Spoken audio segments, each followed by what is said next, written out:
这下真坏了！3.0的大黑塔和阿达莱亚才当动态技能，后面3.1的提宝万迪又马上接踵而至，这下大家钱包是真要爆炸了。让我们把想要角色不外玩的端辅打到脸上。相信大家都很好奇3.1两位新角色的定位、技能、机制的强度吧？本视频就要为大家前瞻分析一手。3.多的武将后续能第一时间获得新手角最强攻略。首先是3.1上半的新角色，又为5星量子童鞋提宝。比较神奇的是，提宝称号是3下的圣女，而她的例会中也同时出现了3的外端类似，但细节处又有所不同的形象。接着一下角色介绍的新主题曲，也能发现他们其实是3的不同的女孩，分别是信使提宝、门将提安和祭司提灵。买1送3，这波是真的血赚啊！但既然提宝自身不是记忆命图，那这些分身自然也不算是他的异灵或者说召唤物。那老米该怎样设计才能表现出3下的特征呢？我想答案大概率就是和德比水神类似的形态转换，也就是3位提宝分别对应了3种不同的辅助能力。我们可以通过某的固定技能进行切换来实现不同的效果。以这角度出发，作为本体的信使提宝，它的辅助能力就相对比较明显了，那就是和早已时装的信使套类似的全队加速效果。而门将提宝则需要从这2天当东部技能组的大黑塔身上入手，因为从这2天的3.0前安中，我们会发现大黑塔在当前版本其实并没有特别合适的辅助角色，而大黑塔想打出合德的伤害，就得当需多的群伤类队友。或许门将提宝除了一些通用的增伤能力外，还有着一定的群体输出能力。虽然作为辅助角色，它的伤害大概率不会太高，但也能实现对大黑塔的辅助效果。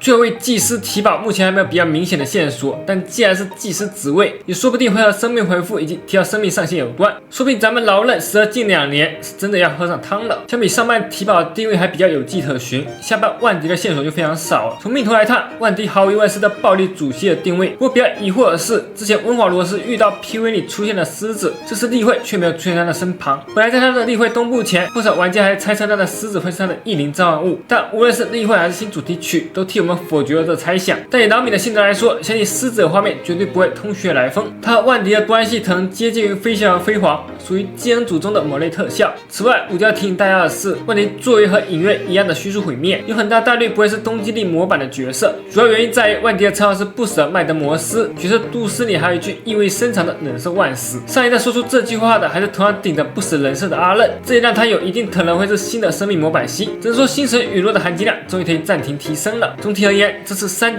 应该和2.0一样，属于周年庆前的过渡版本。毕竟按时间算，3.1一剁那就是3.2 2周年。要照老米一向喜欢把人群角色藏在周年版本，万迪和提宝大约有可能会和黑天鹅加花火类似，能一定程度承上启下前后版本角色产生化学反应，但又不会过于超模影响同类型角色的就业环境。所以你打算抽谁呢？为什么？希望大家能逮着3年一起冲上热门，拜托了，这是我一生的请求。